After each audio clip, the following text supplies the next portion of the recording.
Hello and welcome back to our series where we are looking at a number of works in the domain of history that provide us with alternative ways, interesting ways of understanding how history can be written and researched and what we can do with history. Now,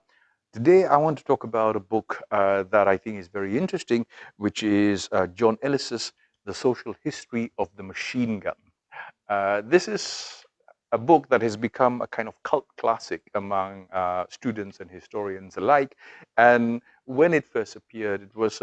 first of its kind. What is interesting about John Ellis's work is that this is a very good example of what we call material history.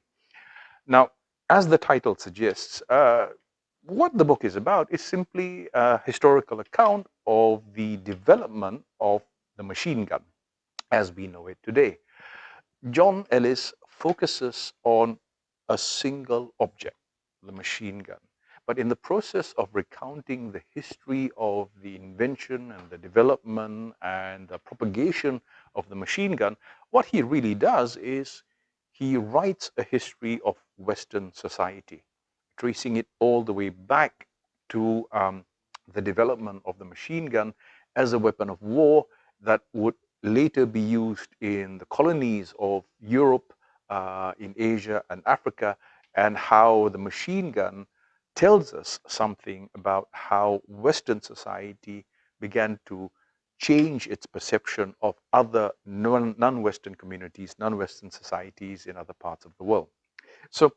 um, what Ellis does in this book is he initially begins by recounting the process where the machine gun was invented by the powers of Europe and North America as a weapon of war, partly because of the contestation between the rival Western powers in the age of empire building and colony building in other parts of the non-Western world. Now, what is interesting is that Ellis notes how the machine gun would later be used in the European colonies in Africa and Asia, and where it is in the colonies that the machine gun really becomes a weapon, a tool of colonization. Why? Because here is a weapon that can exterminate large numbers of native troops, native combatants who are resisting the process of empire building. And along with this comes a new sensibility where Westerners, Europeans, and Americans increasingly come to see the communities, the nations of Africa and Asia as being somehow less human, less civilized, less developed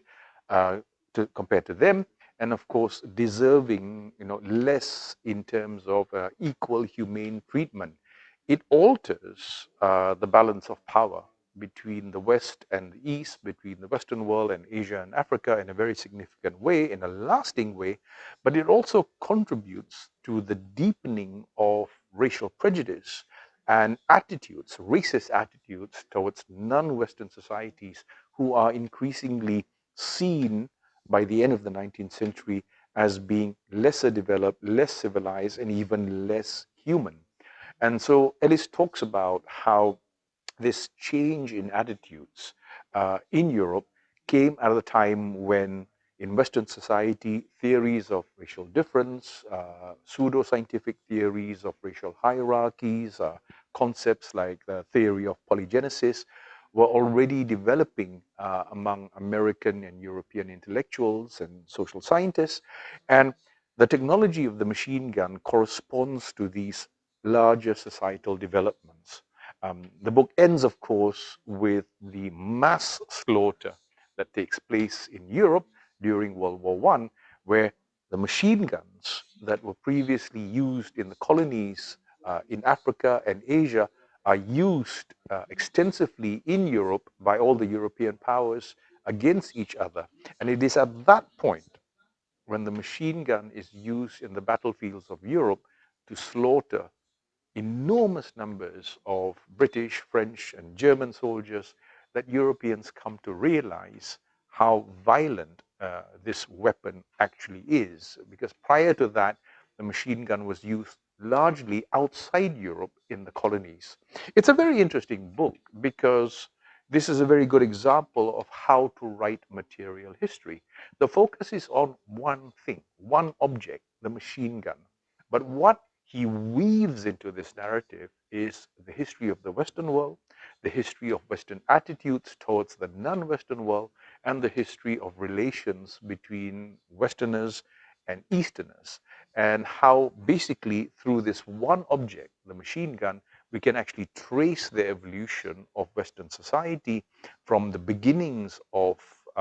colonization and empire building until this the 20th century, where we begin to see attitudinal changes among Westerners themselves, who finally get to see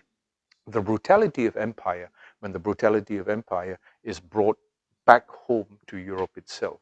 Um, as a work of material history, it was one of the pioneering works written at the time. It is still a very, very readable book, and I think the reason why I'm particularly attracted to this book is that living as we do in this day and age of global warfare, where we see the introduction of new weapons of mass destruction, from chemical weapons to drones and other technologies of war,